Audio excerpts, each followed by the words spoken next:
Okay, hey, I'm back. This is going to be part two of this chapter 63. We're down in axiom number 5. Okay, so just scroll down. Okay, we're going to start at 5. Axiom 5 of the Golden Dragon, as above, so below. Each being is a monad, and each monad is a part of a larger body made up of other monads, each monad participating in the one universal monad that includes all, each monad also simultaneously experiencing being an individual soul, a self within the universal self, since each part of the inclusive all has the same sense of individuality as does the first one. After all, we are all extensions from that one, wherefore I say, as above, so below. Hermon's commentary on Axiom 5.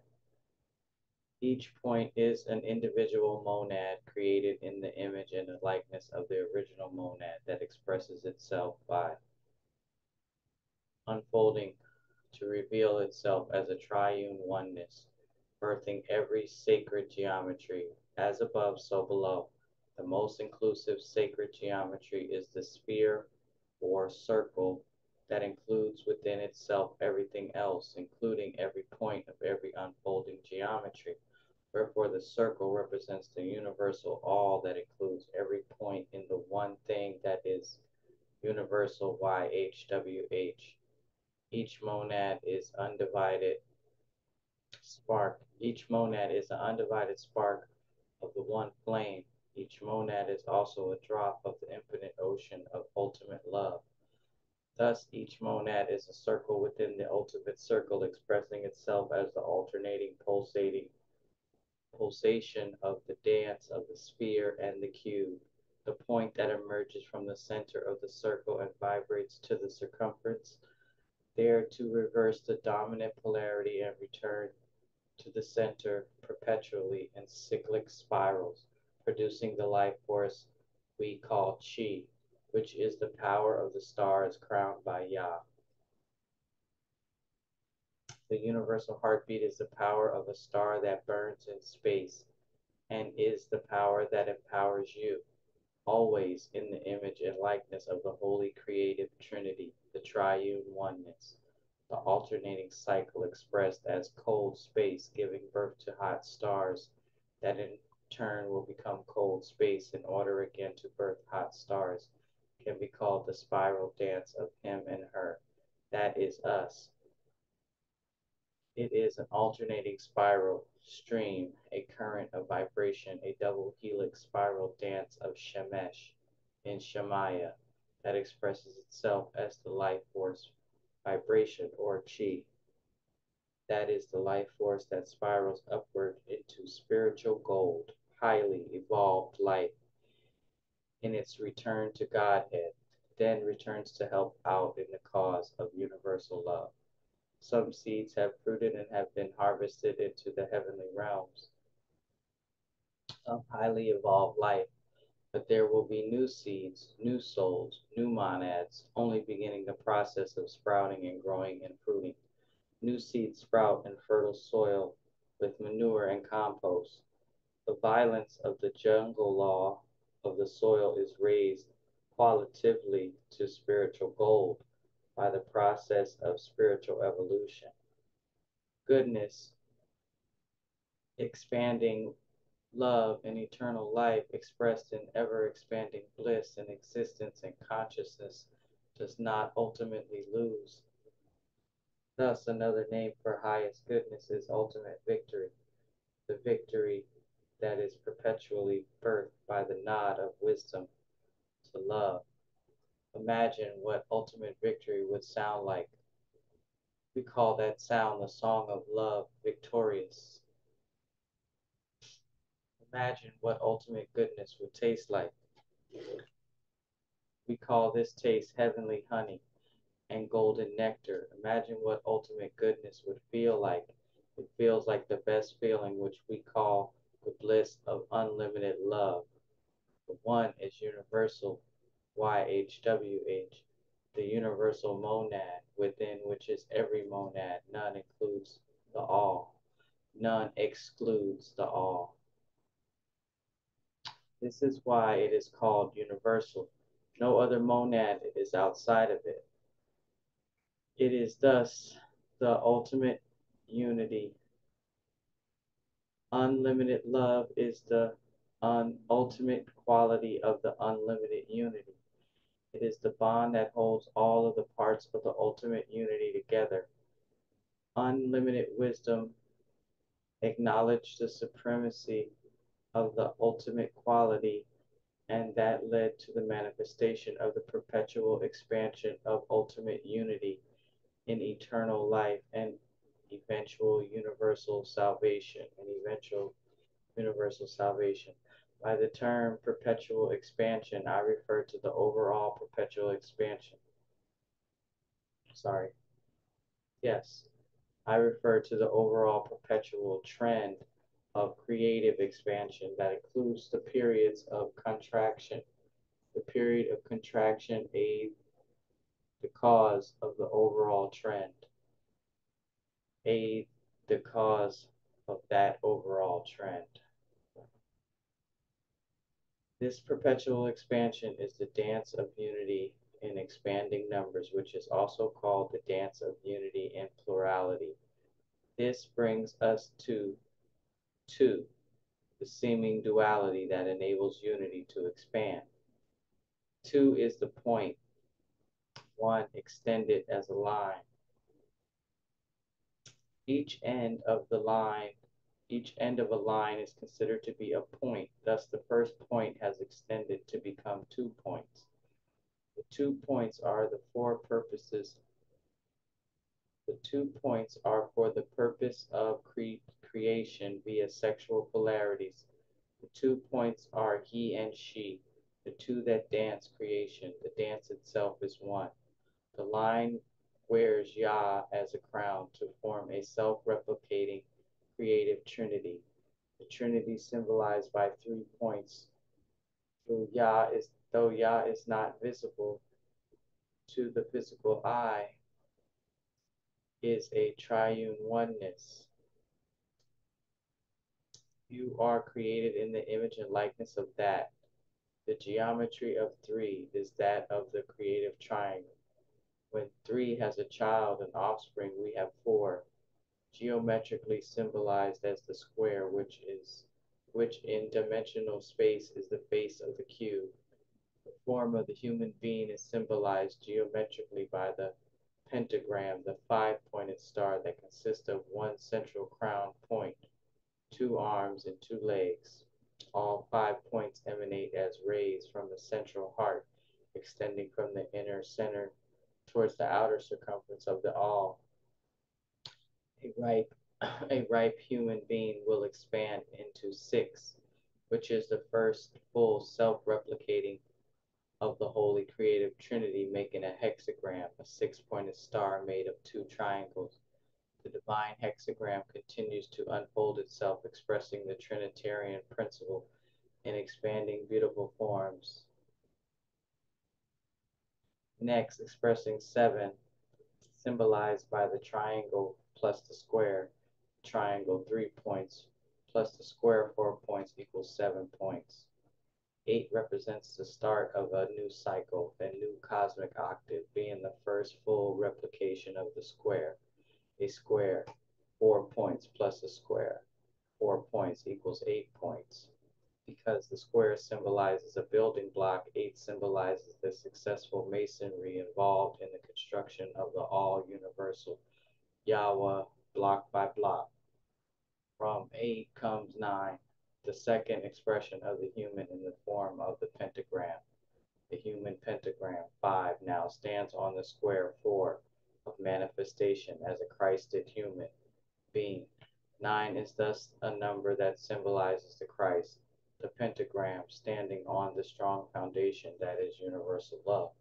The numbers will continue to expand as the first nine continue to self-replicate according to the Trinitarian formula, which is symbolized in 9 as 3 plus 3 plus 3. The first manifestation of three triangles from the first self-replicating trinity being the squaring of 3, since a number is squared when multiplied by itself. 3. The number of the Holy Creative Trinity multiplied by itself is 9. 3 triangles, 3 squared. The numbers will continue to expand to symbolize the perpetual expansion of unity, universal Yahweh, that is symbolized by the number 10, and all the subsequent expansions of the original first 9 numbers. All further numbers are simply the continuation of what has been symbolized by the first 9 numbers, which with 10 moves into higher expressions of the powers of each of the first 9 numbers. The transition into another level of the power of multiplication is represented by each subsequent decad 10 trajectories. What is this holy? This is why, sorry, this is why the holy trajectories is of 10 points. The purpose of plurality is the expansion of unity, which is why duality, 1 expressing as 2, is not viewed by the wise as bad, but as the expression of good, being the way that unity grows, that way being sexual in nature, because each one contains the spiral code of Genesis within it and unfolds and refolds according to that encoding. Each of us dances the dance of the heartbeat rhythm of life. The short synopsis of Axiom 5 is as above, so below, in the one that becomes many and in the many that together are the universal one. A favorite phrase of the wizardess Gilgala and her students. You have just received a lesson in metamathematics, sacred math, and sacred geometry. Green Wizards of White Magic will make this the beginning of a lifelong study of those and related topics. Those related topics include the various arts and sciences, but always studied in the light of our spiritual awareness for the purpose of the expansion of unlimited love. Sacred math and sacred geometry illustrate that the expansion of unlimited love is a progressive unfoldment, that the progressive expansion is symbolized by the progression of numbers within unlimited oneness. The victory of love in the highest wisdom, which is the creative motion of expanding goodness in existence, consciousness, and bliss, was, is, and forever will be enchanted into form by the creative wish. To affirm the above sentence is to participate in a group universal love enchantment, first enchanted by the first creative trinity, trinity of Yah, Jah, and Jallah. I enjoy affirming this enchantment while smelling the scent of mint oil. I do not swallow the mint oil, I just sniff it from a jar or roll a fresh leaf between my fingers and sniff. This addition of the sniffing of the mint to the above white magic enchantment is an act of green wizardry in white magic.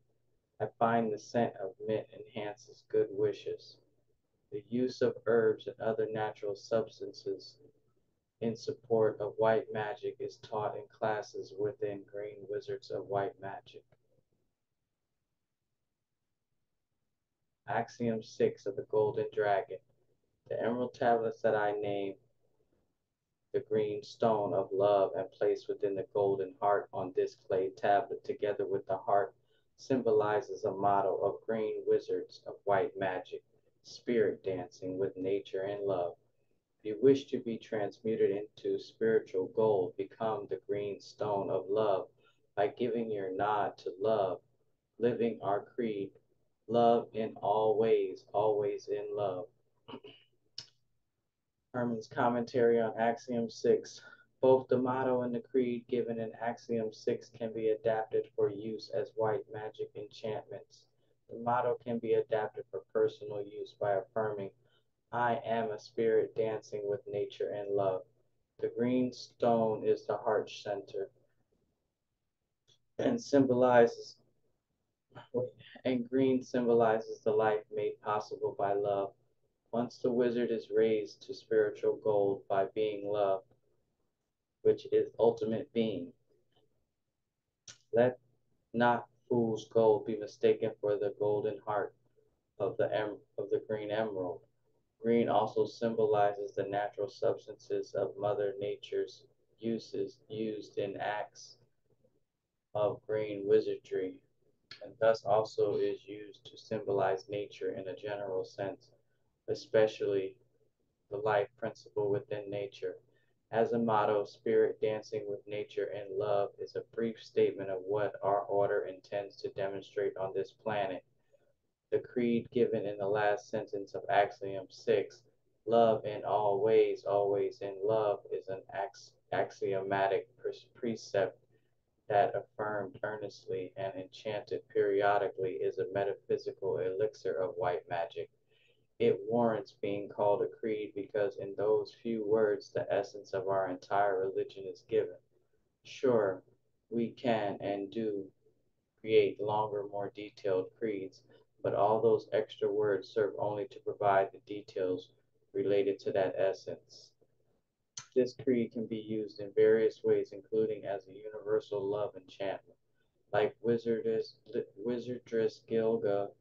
Gilgala, I like to place this short creed at the end of my sermons and spiritual writings, in which case it serves as a benediction and a blessing. Axiom 7, the Golden Dragon. To look into the magic mirror is to practice self-reflection. Know yourself. This is called Tizapha, inner gazing. When you know the answer to the question, who is the one that is inwardly gazing, then you have truly seen yourself in the magic mirror. That magic mirror is self-awareness. Then you will know that you are created in the image and the likeness of the self-replicating Holy Trinity. Until then, you are spiritually blind. Yea, until then, you stumble blindly from one painful experience to the next. Truly, until then, until you see yourself in the magic mirror and act accordingly, lovingly, there will be much weeping and gnashing of teeth. Hermon's commentary on Axiom 7. Know yourself, and the truth will set you free. Your self-awareness is the magic mirror. Behold, gazing at your own reflection in water or other physical mirrors is an excellent occasional enhancement to inner gazing. Gilgal, Gilgalga, Gilgala taught me to alternate periods of tizapha with eyes closed. The practice referred to in Axiom 7 with periods of gazing at my naked body in a physical mirror. This way of self-realization that I am the spiritual self is linked with the awareness that I am here and now, wearing this physical body as a spirit dancing with nature.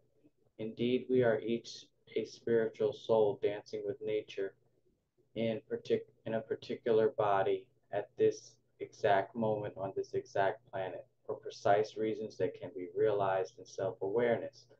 When your physical mirror is too small to gaze upon your entire naked body, lo, reflect instead on just your face with emphasis on your eyes. For I tell you truly, the eyes are the windows of the soul and reveal much.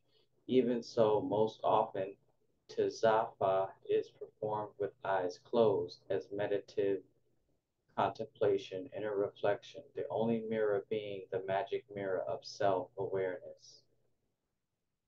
All right, we're at Axiom 8, but I'm going to stop here because it's already been 20 minutes. This is a lot, but here we're going to start the next video. with this one, Axiom 8 from the Emerald Tablets. Alright, guys, thanks for riding along. This is good. It's going to talk about a lot of stuff. We just got to get there. Alright, stay tuned.